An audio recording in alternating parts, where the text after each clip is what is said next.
ఈ విశ్వంలో శక్తి కంటే గొప్పది ఏదైనా ఉంది అంటే అది భక్తి మాత్రమే. అహంకారం తలకెక్కినప్పుడు ఆకాశాన్నంటే రాజ్యాలు కూడా కుప్పకూలిపోతాయి. కానీ చిన్న పిల్లవాడి హృదయంలో వెలిగిన నారాయణ నామస్మరణ, నారాయణ నామం అది సృష్టిని కదిలించే శక్తిగా మారింది. ఒకవైపు ప్రపంచాన్ని వణికించిన రాక్షస చక్రవర్తి హిరణ్యకశిపుడు, మరొక వైపు 5 ఏళ్ల అమాయక చిన్న బాలుడు ప్రహ్లాదుడు. ఒకరిది అసీమిత బలం, మరొకరిది అచంచలమైన భక్తి. ఇది సాధారణ కథ కాదు, ఇది భక్తి గెలిచిన యుద్ధం. దేవుడు ఎక్కడున్నాడు అన్న ప్రశ్నకు వచ్చిన ఘోర సమాధానం ఈ వీడియో. దేవుడు కనిపించడు అని నవ్విన వాడి ముందు స్తంభాన్ని చీల్చుకొని ప్రత్యక్షమైన శ్రీ నరసింహస్వామి కథ ఇది. ప్రాణం పోయినా భక్తి వదలని ఒక చిన్న బాలుడు, కొడుకును చంపాలనుకున్న ఒక తండ్రి, ధర్మాన్ని నిలబెట్టడానికి అవతరించిన పరమాత్మ. ఈ వీడియో వినగానే మీ రోమాలు ఖచ్చితంగా నిక్కపొడుస్తాయి. మీ కళ్ళల్లో కన్నీరు ఆనంద బాష్పాలుగా వస్తాయి. మీ హృదయం ఒక్క మాట చెబుతుంది ఈ వీడియో చూసేసరికి. నిజంగా దేవుడున్నాడు, భక్తుడిని ఎల్లప్పుడూ కాపాడుతూనే ఉంటాడు, భక్తుడి వెంటే ఉంటాడు. పూర్వం హిరణ్యకశిపుడు అనే రాక్షసరాజు ఉండేవాడు. అతని సోదరుడైన హిరణ్యాక్షుడిని శ్రీ మహావిష్ణువు వరాహ అవతారంలో సంహరించాడు. అప్పటి నుంచి శ్రీ మహావిష్ణువుపై క్రోధంతో ఎలాగైనా ఆయనను జయించాలని హిరణ్యకశిపుడు బ్రహ్మదేవుని గురించి ఘోరమైన తపస్సు చేశాడు. అతని కఠోరమైన తపస్సుకు మెచ్చిన బ్రహ్మదేవుడు అతని ఎదుట ప్రత్యక్షమై ఏం వరం కావాలో కోరుకోమని చెప్పాడు. నాకు మరణం లేకుండా వరమివ్వమని కోరాడు. నాకే శాశ్వతత్వం లేదు, నీకెలా ఇస్తాను అన్నాడు. సృష్టిలో పుట్టిన ప్రతి ప్రాణి గిట్టవలసిందే, వేరే ఏదైనా కోరిక కోరుకో అంటే బ్రహ్మదేవుని కోరిన వరం ఏంటో తెలుసా? ఓ బ్రహ్మదేవ, నాకు గాలిలో కానీ, నేల మీద కానీ, ఆకాశంలో కానీ మరణం అనేది ఉండకూడదు. నీటిలో కానీ, నిప్పులో కానీ, దిక్కులలో కానీ, రాత్రి సమయాన కానీ, పగటి వేళన కానీ, చీకట్లో కానీ, వెలుగులో కానీ నాకు చావు రాకూడదు. జంతువుల వల్ల కానీ, జలచరాల వల్ల కానీ, పాముల వల్ల కానీ, రాక్షసుల వల్ల కానీ, దేవతల వల్ల కానీ, మానవుల వల్ల కానీ, ఇలా ఎవరి చేతిలోనూ నాకు మరణం అనేది సంభవించకూడదు.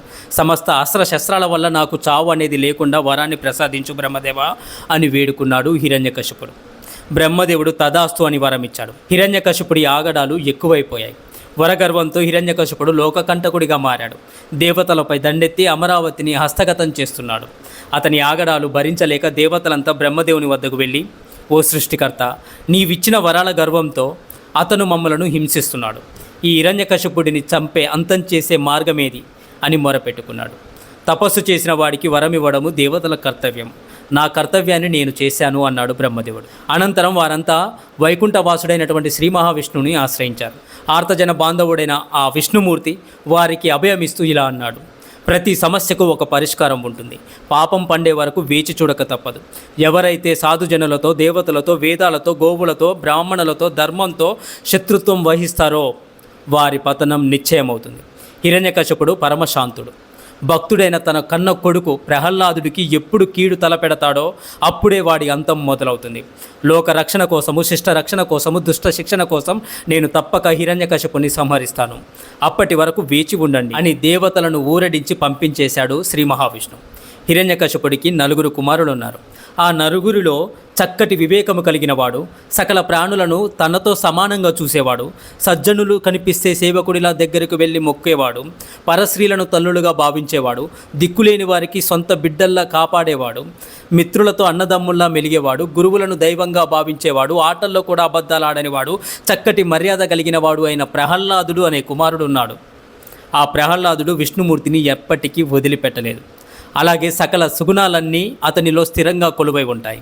సుగుణాల గని అయిన ప్రహ్లాదుని గుణములను వివరించడం సాధ్యం కాదు. అతని అనంత సుగుణాలను ఎంతకాలం వర్ణించినా ఆదిశేషుడు, బృహస్పతి, బ్రహ్మదేవుడు మొదలగు వారు కూడా పూర్తి చేయలేరు. ప్రహ్లాదుని యొక్క భక్తి అనన్యమైనది, చాలా గొప్పది. ఇంతటి సద్గుణాలు గల ప్రహ్లాదుడు ఎప్పుడు సహజ సిద్ధమైన భక్తితో అంతరాత్మలో నివసించేటువంటి శ్రీహరిని ధ్యానిస్తూ పరవశించేవాడు. అతని హరిభక్తి రోజురోజుకు అతిశయించేది. రాజా, ఓ ధర్మరాజా, ప్రహ్లాదుడు అన్నం తింటున్నా, నీళ్లు తాగుతున్నా, మాట్లాడుతున్నా, నవ్వుతున్నా, నిద్రిస్తున్నా ఏమరపాటు లేకుండా శ్రీహరి ధ్యానంలోనే నిమగ్నమై ఉండేవాడు. ఆ స్థితిలో అతను ఈ బాహ్య ప్రపంచాన్ని కూడా మర్చిపోయేవాడు. రత్నాల వంటి సర్వ సుగుణాల రాశి, గొప్ప భాగ్యవంతుడు, పరమ భాగవతోత్తముడు, కర్మబంధనాలన్నింటినీ తెంచుకున్నవాడు అయినటువంటి పవిత్ర పుత్రుడితో విరోధించి జాలి లేకుండా చంపమని తండ్రి హిరణ్యకశిపుడు ఆజ్ఞాపించాడు. నారదుడు ఇదంతా ధర్మరాజుతో చెప్తుండగా ధర్మరాజు ఇట్లు ప్రశ్నించాడు, ఓ నారద మునీంద్ర, ప్రహ్లాదుడు చిన్నపిల్లవాడు. ఒకవేళ కుర్రాడు తెలియక తప్పు చేసినా మన్నించడం ధర్మం, కానీ దండించడం తగదు కదా. అటువంటి తేజోవంతుడు, విష్ణు భక్తుడు, సాధువుల సేవకుడు, మంగళ స్వభావుడైనటువంటి కుమారుడిని కన్న తండ్రి అంత కఠినంగా ఎందుకు చంపాలనుకున్నాడు? దయచేసి వివరించండి మునీంద్ర అని అడిగాడు ధర్మరాజు. ధర్మరాజుతో నారదుడు ఇలా అన్నాడు, కుమారుడి ఆత్మస్థితిని, అపారమైన నారాయణ భక్తిని, సోమరితనం, అవివేకం, అజ్ఞానమని తలచి హిరణ్యకశపుడు ఒకరోజు అతడిని పిలిచి, బాబు నాయనా, చదువుకోనివాడు అజ్ఞానిగా ఉండిపోతాడురా. చదువుకుంటే మంచి చెడులు తెలుస్తాయి, వివేకం కలుగుతుంది.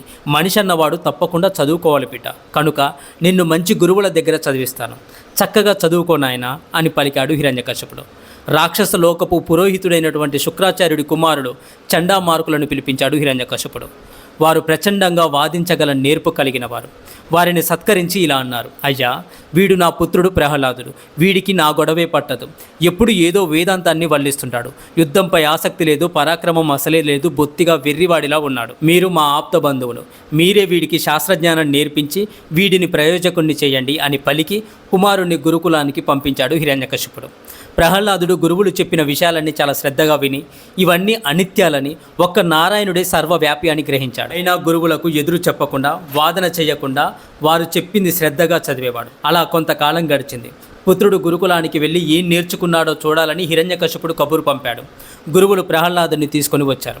హిరణ్యకశపుడు పరమ ప్రేమతో కుమారుని తొడ మీద కూర్చోబెట్టుకొని ముద్దాడి, పుత్ర, నాయన, గురువులు చెప్పింది శ్రద్ధగా చదువుకున్నావా? నీకు బాగా నచ్చిన ఒక విషయాన్ని చెప్పు పుత్ర అన్నాడు. దానికి ప్రహ్లాదుడు ఇలా అన్నాడు, ఓ రాక్షసేశ్వర, లోకులందరూ అజ్ఞానంతో ఇల్లు అనే చీకటి గోతులో పడి తల్లడిల్లుతూ ఉంటారు. నేను వేరు, ఇతరులు వేరు అనే భ్రమలో ఉంటారు. అట్టి భేదభావం విడిచిపెట్టి విశ్వమంతా విష్ణుదేవుని లీలా విశేషాలతో నిండి ఉందని గ్రహించాలి. ఆ విష్ణువుని మనసులో నిలుపుకొని అడవుల్లో నివసించినా అది ఉత్తమమే అవుతుంది. తన శత్రువైన విష్ణువు గొప్పతనం గురించి విన్న హిరణ్యకశపుడు ఆగ్రహంతో, ప్రహ్లాద, ఇదంతా వింతగా ఉంది. ఇలాంటి బుద్ధి నీవుగా కలిగిందా, లేక ఎవరైనా నూరిపోశారా? శ్రీ మహావిష్ణువు మన రాక్షసులకు ఎంతో ద్రోహం చేశాడు. అతనిని కీర్తించకు పుత్ర. కుమార, దేవతలను ఎదిరించడము, సిద్ధులను ఎదిరించడం, మునీశ్వరులను వేధించడం మన ధర్మం. అది మానేసి హరి హరి హరి అంటూ అజ్ఞానంతో ఎందుకు చెడిపోతున్నావు పుత్ర అన్నాడు హిరణ్యకశపుడు. అప్పుడు ప్రహ్లాదుడు ఇలా సమాధానమిచ్చాడు, తండ్రి, అయస్కాంతం వైపుకు ఇనుము ఆకర్షించబడే విధంగా నా మనసు సర్వేంద్రియాలకు అధిపతి అయిన శ్రీ మహావిష్ణువు వైపు ఆకర్షించబడుతుంది. ఇంకే విషయంలోనూ నా మనసు నిలబడం లేదు తండ్రి. ఇది విని గురువులు భయపడి రాజు ముందు తమకు అవమానం జరిగిందని భావించి, ఓరి రాక్షస కులానికి మచ్చ తెచ్చేవాడా, 5 ఏళ్ళు లేవు నీకు, ఊరికే వాదిస్తున్నావా? రాజుగారి ముందు మాకు అవమానం తెస్తావా అని మందలించారు. హిరణ్యకశపుడితో, మహారాజా, కోపగించకండి, వీడిని దండించి అయినా సరే చక్కగా చదివిస్తాము, మా నైపుణ్యం ఏంటో చూపిస్తాము అని చెప్పి ప్రహ్లాదుడిని మళ్ళీ గురుకులానికి తీసుకుని వెళ్ళారు. అక్కడ ప్రహ్లాదుడికి ధర్మ, అర్థ, కామ శాస్త్రాలను బోధించారు. ప్రహ్లాదుడు అనర్గళంగా ఆ విద్యలన్నీ నేర్చుకున్నాడు. వీడిప్పుడు రాజనీతి తెలిసిన వాడయ్యాడు అని భావించి గురువులు అతడిని మళ్ళీ తండ్రి దగ్గరికి తీసుకొని వెళ్ళారు.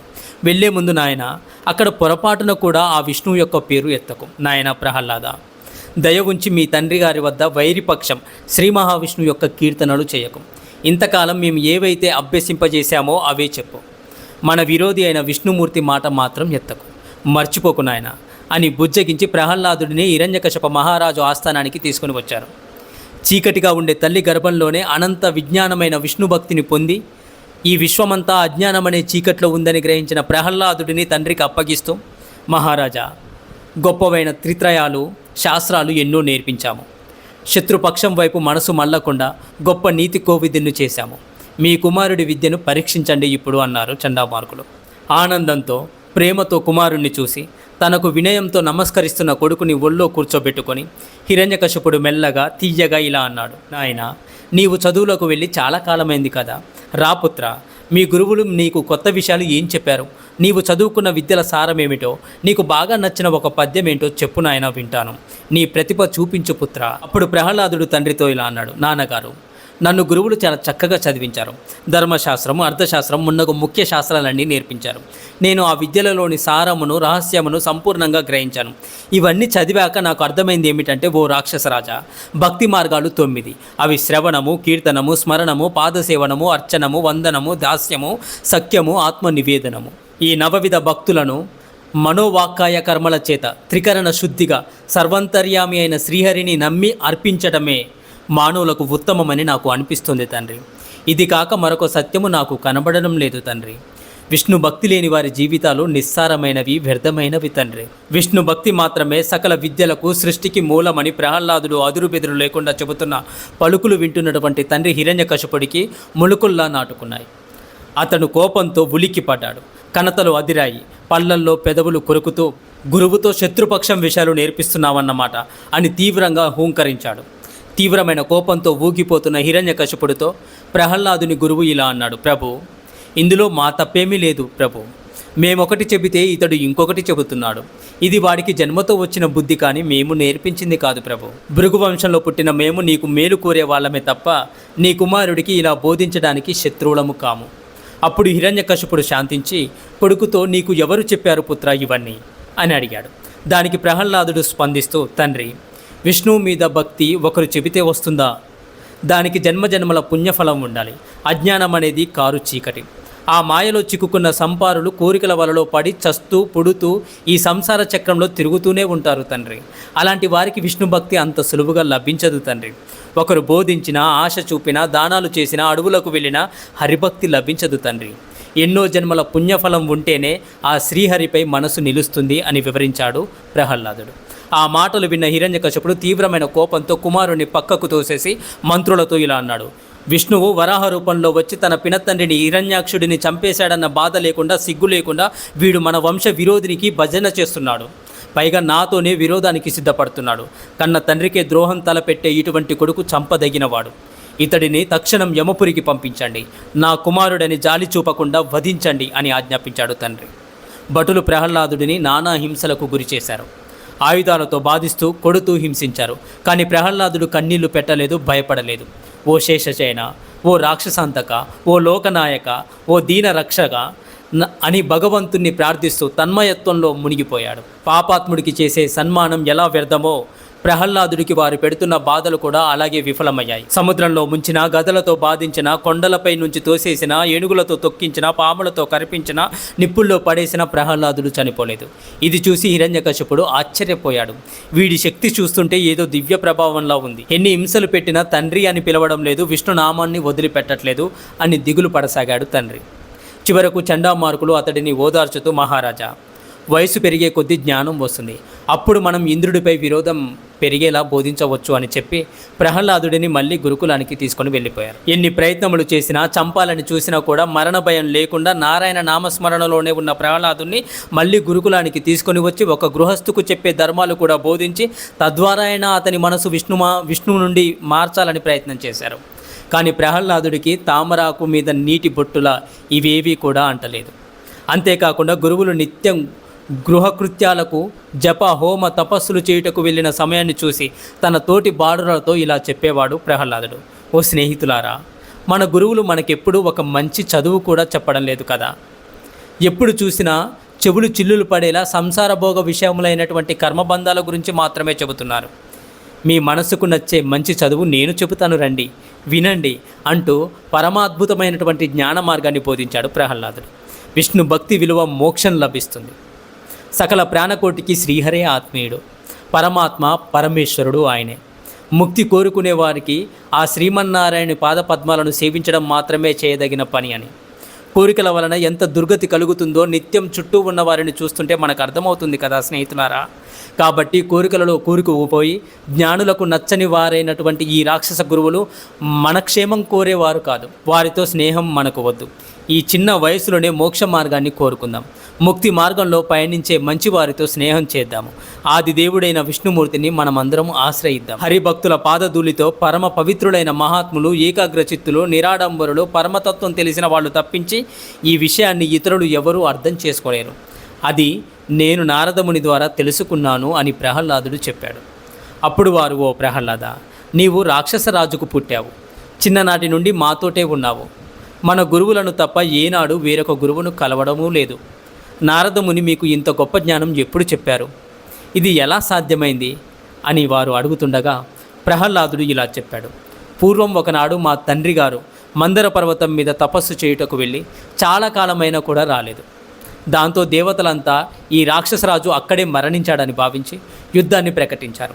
అంతఃపురంలో ప్రవేశించి మా తల్లిగారితో సహా అందరినీ బందీలుగా తీసుకొని పోతుంటే నారదుల వారు చూసి, ఓ దేవేంద్ర, ఈమె మహారాణి, పైగా గర్భవతి, ఇలా హింసించుటకు తగదు అనగా, శత్రుశేషం ఉండకుండా ఉండాలంటే తప్పదు అని ఇంద్రుడు వాదించాడు. అయితే ఆమె గర్భంలోనే లోకాలనే జయించేవాడున్నాడు అని నచ్చజెప్పి నారదుడు ఒక తండ్రి వలె మా తల్లిగారిని ఆశ్రమానికి తీసుకొని వెళ్ళి జాగ్రత్తగా చూసుకున్నాడు. అదే సమయంలో ఎన్నో జ్ఞాన, ధర్మ, వేద, పురాణ, వాజ్మేయ సంబంధ విషయాలు, నారద భక్తి సూత్రాలు మా తల్లిగారికి చెప్పారు. గర్భంలో పసిగుడ్డుగా ఉన్న నాకు ఆ మొత్తం జ్ఞానం అవగతమైంది. అది నాకు ఇప్పటికీ గుర్తుంది. అదే మీకు చెప్తున్నాను. ఆ నారద మహర్షి తత్వం తెలుసుకోవడానికి స్త్రీలు, బాలలు కూడా అర్హులే. ఈ భక్తి తత్వం తెలుసుకుంటే దేహాభిమానాలు, మమకారాలు తొలగిపోతాయి. ఉత్తమమైన భక్తి ఏర్పడుతుంది. ధనుజులు, రాక్షసులు, నాగులు, యక్షులు, దైత్యులు, జంతువులు, గొల్లలు, స్త్రీలు, శూద్రులు, శబరులు, ఇంకా ఏ జాతి వారైనా సరే, ఏ పాపజీవులైనా సరే, సర్వం విష్ణుమయం జగత్ అని మనసారా తలుచుకున్నట్లయితే చాలు, ముక్తిని పొందుతారు. పుస్తకాలన్నీ పక్కన పెట్టండి. రండి మిత్రులారా, ఈ సంసారం అనే మాయబంధాన్ని తొలగించుకుందాము. అరిషడ్వర్గాలైన కామ, క్రోధ, లోభ, మోహ, మదమాత్సర్యాలు అనే 6 శత్రువర్గాలను చీల్చి చెండాడుదాం. చిత్తం శ్రీహరికి సమర్పిద్దాం.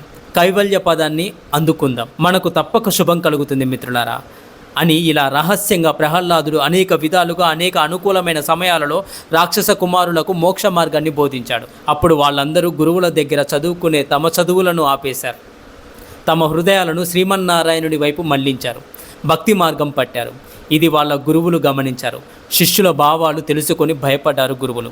శుక్రాచార్యుని కొడుకులైన చండామార్కులు తమ మహారాజు ఇంద్రుడి శత్రువైన హిరణ్యకశిపుడి వద్దకు చేరి ఇలా అన్నారు. ప్రహ్లాదుడు గురువులు లేని సమయంలో రహస్యంగా తోటి విద్యార్థులందరికీ విష్ణు భక్తిని, జ్ఞానాన్ని, మోక్ష మార్గాలను బోధించడం తెలుసుకున్న గురువులు రాజైన హిరణ్యకశిపుని దగ్గరికి వెళ్ళారు. ఓ దైత్యకుల శిరోమణి హిరణ్యకశిప మహారాజా, నీ కుమారుని యొక్క దుడుకుతనం మితిమీరిపోయింది. తనతో పాటు మొత్తం గురుకులాన్నే విష్ణుమయం చేస్తున్నాడు. పరిస్థితి చేయిజారి దాటిపోయేలా ఉంది మహారాజా.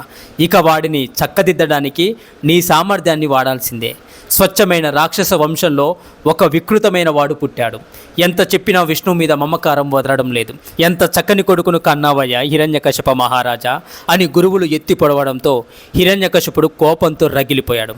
తోక తొక్కిన పాములాగా, గాలికి చెలరేగిన కారుచిచ్చులాగా, దెబ్బతిన్న సింహంలాగా భయంకరమైన కోపంతో భగ్గుమన్నాడు. కన్న కొడుకునైనా సంహరించడానికి సిద్ధపడి వెంటనే కొడుకును రప్పించాడు. వచ్చిన పుత్రుడిపై ఆదరణ చూపకపోగా నిప్పులు చెలరేగే చూపులతో, పిడుగులాంటి మాటలతో బెదిరించసాగాడు. ఓరి దుష్టుడా, అష్ట దిక్పాలకులు, 7 సముద్రాలు నన్ను చూడడానికే వణికిపోతాయి. గాలి కూడా నేను ఆదేశిస్తే వీచకుండా ఆగిపోతుంది. అగ్ని కూడా చల్లగా మారిపోతుంది. అలాంటిది ఎవడిని చూసుకొని రా నీకు ఇంత ధైర్యము? నేను కోపంతో కడకంటి చూపు చూశానంటే చాలు, ముల్లోకాలు గజగజ వణికిపోతాయి. వివేక విజ్ఞానులు కోల్పోయి అల్లకల్లోలంగా అవుతాయి. అలాంటిది అహంకారంతో నువ్వు నా ఆజ్ఞను ఎలా ధిక్కరిస్తున్నావురా? విష్ణువు అని వెర్రికూతలు కూస్తున్నావా? దేవతలపై నేను దండెత్తినప్పుడు ఎక్కడ దాక్కున్నారా నీ నారాయణుడు? ఓరి, అన్ని దిక్కుల చివరల వరకు ఉన్న రాజ్యాలన్నీ నేనే గెలిచాను.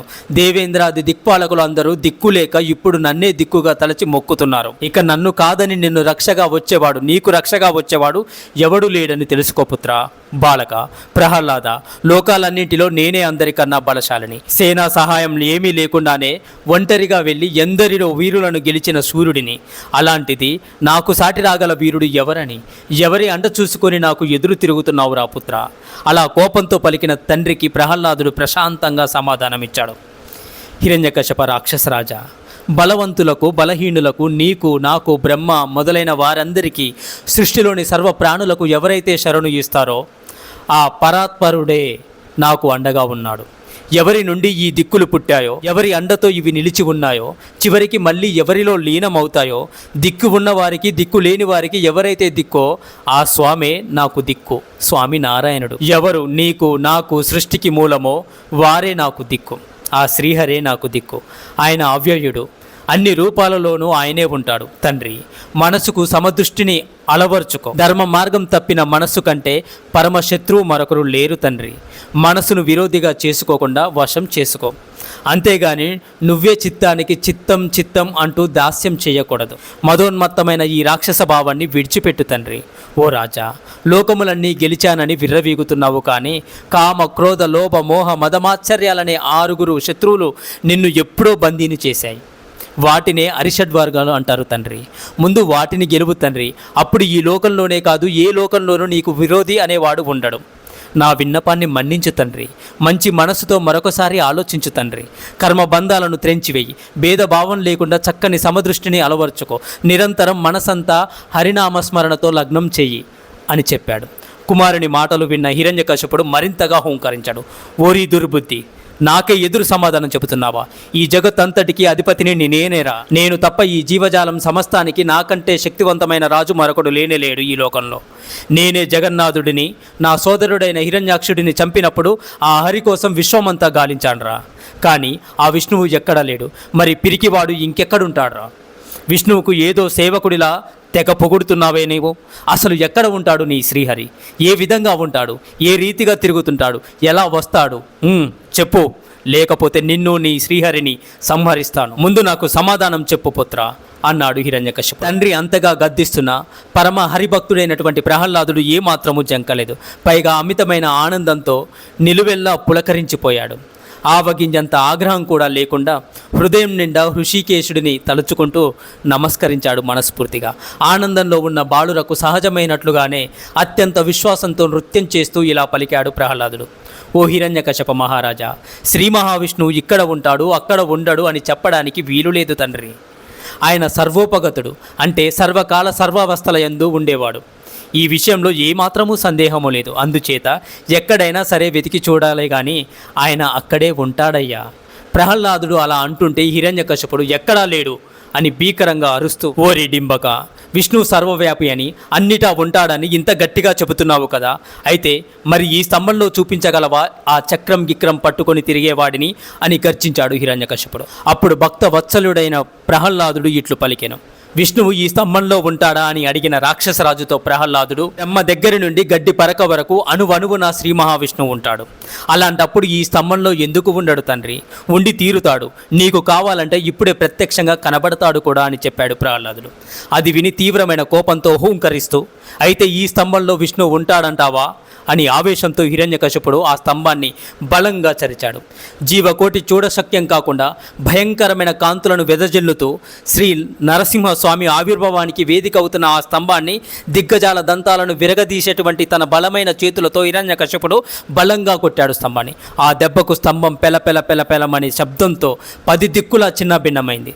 దాంట్లో నుంచి దేదీప్యమానమైన దివ్య తేజస్సుతో నరసింహస్వామి ఆవిర్భవించాడు. ఆ నరసింహదేవుని పాదాలు చక్రం, చాపం, నాగలి, వజ్రాయుధం, మీనం వంటి శుభరేఖలతో వికసించే పద్మాల వలె ప్రకాశిస్తున్నాయి. పీతాంబరం ధరించిన ఆ స్వామి నడుముకు చుట్టి ఉన్నటువంటి మణులు పొదిగిన మువ్వల వడ్డానం గల్లు గల్లు మణి మ్రోగుతుంది. ఆ నరసింహుని యొక్క నడుము పిడికిలిలో ఇమిడేంత సన్నగా ఉండి నిగనిగా మెరుస్తుంది. వక్షస్థలం పెద్దగా కొండ చర్యల్లా అతి కఠినంగా విశాలంగా ఉండి ప్రకాశిస్తుంది. ఆ భీకరాకారానికి గోళ్ళు వంకరులుగా తిరిగి వాడితేలి రాక్షసుల సేనల యొక్క తలలు తెగగూసే కొడవల్లా ఉన్నాయి ఆ గోర్లు. అవి గోర్లు కావు, వజ్రాయుధాలు. అయినా అవి శరణాగతులైన భక్తుల నేత్రాలకు మాత్రం చకోరాలకు చంద్రరేఖల అందంగా కనిపిస్తాయి. మహోన్నతమైన పర్వత శిఖరాల వంటి ఆ నరసింహస్వామి బాహువులలో శంఖం, చక్రం, గద, ఖడ్గం వంటి తోమరాది వివిధ ఆయుధాలు ఉన్నాయి. నరసింహస్వామి మూర్తి తెల్లని దేహం వెండి కొండలా ప్రకాశిస్తూ చూడటానికి శక్యం కాని విశేష కాంతితో వెతచల్లుతుంది. పరమాద్భుతమైన శ్రీ నరసింహస్వామి ఆవిర్భావ దృశ్యాన్ని చూసిన ప్రహ్లాదుడు నిశ్చేష్టుడై ఇలా అన్నాడు. ఇది కేవలము మానవ రూపం కాదు, కేవలం కేసరి సింహరూపము కాదు, 2 కలిసిన శ్రీహరి మాయ రచితమైన అద్భుతమైన రూపమని భావించాడు. అప్పుడు హిరణ్యకశిపుడు చిన్న పిల్లవాడు పలికిన మాటను నిలబెట్టేందుకు, తాను సర్వాత్ముడని నిరూపించుకోవడానికి విష్ణువు ఇలా నరసింహ రూపాన్ని ధరించి నన్ను శిక్షించడానికి వచ్చాడు. ఇక శ్రీహరి చేతిలో మరణం తప్పదు. అయినా ఇందరి ముందు నా బలపరాక్రమాలు ప్రదర్శిస్తాను, శత్రు సంహారం చేస్తాను, విజయాన్ని సాధిస్తాను అంటూ ఉగ్రమూర్తితో యుద్ధానికి దిగాడు. కానీ ఆ మహోగ్ర తేజస్సు ముందు రాక్షసరాజు వెలవెలబోయాడు. అయినా సరే గొప్పగా యుద్ధం చేశాడు. ఆ నరసింహస్వామి అదను చూసి జటలు జలించాడు. ఒక్కసారిగా గర్జించి హూంకరించాడు. కనుబొమ్మలు మడిచి తీక్షణంగా వీక్షించాడు. ఆ ఉగ్రమూర్తి వికృతంగా తన నాలుకను ఆడించి రాక్షసుడిపై విజృంభించి దూకి ఒడిసి పట్టుకున్నాడు గట్టిగా. పాము ఎలకను పట్టిన రీతిన వాడిని పట్టుకుని రాక్షసరాజు గిలగిలా తన్నుకుంటున్నాడు. అంతలో తన తొడలపై వేసి వాడిని హృదయాన్ని చీల్చివేశాడు. ఆ విధంగా బ్రహ్మదేవుడు ఇచ్చిన వరాలకు భంగం కలగకుండా నరరూపము మృగరూపము కాని నరసింహ రూపంలో, రాత్రి పగలు కాని సంధ్యా సమయంలో, లోపల బయట కానీ సభాభవనపు యొక్క గడప మీద, ఆకాశం భూమి మీద కానీ తన ఒడిలో ఊరువుల మీద, ప్రాణం ఉన్నవి లేనివి కానీ గోర్లతో ఆ రాక్షసరాజును సంహరించాడు నరసింహస్వామి. ఆ ఉగ్ర నరసింహస్వామి ముల్లోకాలకు గుండెల్లో బాణంగా తయారైన ఆ రాక్షసరాజు హిరణ్యకశిపుని సంహరించి సైనికులందరినీ అంతం చేసి సింహాసనం మీద మహోగ్ర రూపంతో కూర్చున్నాడు ఆ స్వామివారు. దేవతలు, మునులు, యక్షులు, ఋషులు ఎంత ప్రార్థించినా ఆయన శాంతించలేదు. ఆ రూపాన్ని చూడటానికి అందరూ భయపడుతుంటే బ్రహ్మ సూచన మేరకు ప్రహ్లాదుడు ముందుకు వెళ్ళి స్తుతించాడు. ఆ సంస్థుతికి సంతోషించి గుణరహితుడు భగవంతుడు అయిన శ్రీ నరసింహస్వామి రోషం మాని ప్రసన్నుడై నవ్వుతూ వరం కోరుకోమన్నాడు ప్రహ్లాదుడిని. ప్రహ్లాదుడు తన తండ్రికి మోక్షాన్ని, తనకు నిరంతరం నారాయణ భక్తిని ఇవ్వమని కోరాడు. తదాస్తు అని లక్ష్మీ నరసింహస్వామి వరమిచ్చాడు. అంతేకాకుండా మానవుడు ఈ నారసింహ అవతారాన్ని, నీవు చేసిన ఈ సంస్కృతిని నిండుగా మనసులో నిలుపుకుంటే వానికి పునర్జన్మ ఉండదు, వాడు కర్మబంధాల నుండి దాటేస్తాడు అని చెప్పాడు స్వామివారు. నారదుడు ఇదంతా ధర్మరాజుతో చెప్తూ, మహారాజా, ఓ ధర్మజ, శుభకరమైన శ్రీ నరసింహస్వామి అవతారము, విహారము, హిరణ్యకశిపుని సంహారము, పుణ్యమూర్తి ప్రహ్లాదుని సంచారము, వీటిని మంచి మనసుతో విన్నా, చదివినా, కనీసం తెలుసుకోవడానికి ప్రయత్నం చేసిన ఆ మానవుడు ఏ భయము లేని పుణ్యలోకానికి చేరుకుంటాడు అని చెప్పాడు. ఈ వీడియో మనకు ఒక గొప్ప సత్యాన్ని చెబుతుంది మిత్రులారా. అంధకారం ఉన్నవాడు గెలుస్తాడని కాదు, అహంకారం ఉన్నవాడు నిలుస్తాడని కాదు, భక్తి ఉన్నవాడే శాశ్వతంగా నిలుస్తాడు. హిరణ్యకశిపుడికి శక్తి ఉంది, బలం ఉంది, వరాలున్నాయి, కానీ భక్తి లేదు, వినయం అసలే లేదు. అందుకే అతని అంతం అనివార్యమైంది. కానీ చిన్న బాలుడు ప్రహ్లాదుడు, అతనికి రాజ్యం లేదు, ఆయుధం లేదు, రక్షణ లేదు, కానీ ఒక్కటి మాత్రం ఉంది, అదే అచంచలమైన హరిభక్తి, నారాయణుడిపై అపారమైన విశ్వాసం. ఆ విశ్వాసం ముందు అగ్ని ఏమీ చేయలేకపోయింది, పాములు ఏమీ చేయలేకపోయాయి, పర్వతాలు, సముద్రాలు, యాతనలు ఏవీ కూడా అతనిని కదిలించలేకపోయాయి. ఎందుకంటే భక్తుడి గుండెల్లో ఉన్న నారాయణుడు అతని కోసం బయటికి వస్తాడు ఏదో ఒకరోజు. స్తంభాన్ని చీల్చుకొని వచ్చిన నరసింహస్వామి కేవలం రాక్షసుని సంహరించడానికి కాదు, భక్తుడి మాటను నిలబెట్టుకోవడం కోసం, ధర్మాన్ని కాపాడడం కోసం, మనకొక ధర్మ మార్గాన్ని చూపించడం కోసం. ఈ సందేశం ఏమిటంటే, నువ్వెక్కడున్నా సరే, ఏ పరిస్థితుల్లో ఉన్నా సరే, నన్ను నీవు నమ్ము, నేను నీతోనే ఉంటాను. భక్తి అంటే భయం కాదు, భక్తి అంటే బలహీనత కాదు, భక్తి అంటే అఖండమైన ధైర్యము, ఆత్మవిశ్వాసము, దైవ అనుభూతి. ఈ వీడియో వింటున్న ప్రతి హృదయానికి నాదొక చిన్న విన్నపం. ఒక్క క్షణం కళ్ళు మూసుకొని మనసులో నారాయణుడిని పిలవండి. ఓం నమో నారాయణాయ, ఓం నమో భగవతే వాసుదేవాయ. మీ హృదయంలో శాంతి కలుగుతుంది, మీ జీవితంలో వెలుగు మొదలవుతుంది. మీకు ఈ వీడియో నచ్చితే, మీ హృదయం స్పందిస్తే ఒక్కసారి జై నరసింహ అని కామెంట్ చేయండి. మీకు ఈ వీడియో నచ్చితే వీడియోని లైక్ చేయండి. ఈ భక్తి సందేశం అందరికీ చేరాలని మీకు అనిపిస్తే ఖచ్చితంగా వీడియోని షేర్ చేయండి. ఇలాంటి మరిన్ని ఆధ్యాత్మిక కథల కోసం మన ఛానల్ని ఇప్పుడే సబ్స్క్రైబ్ చేసుకోండి. జై శ్రీమన్నారాయణ, జై శ్రీ లక్ష్మీ నరసింహస్వామి నమః.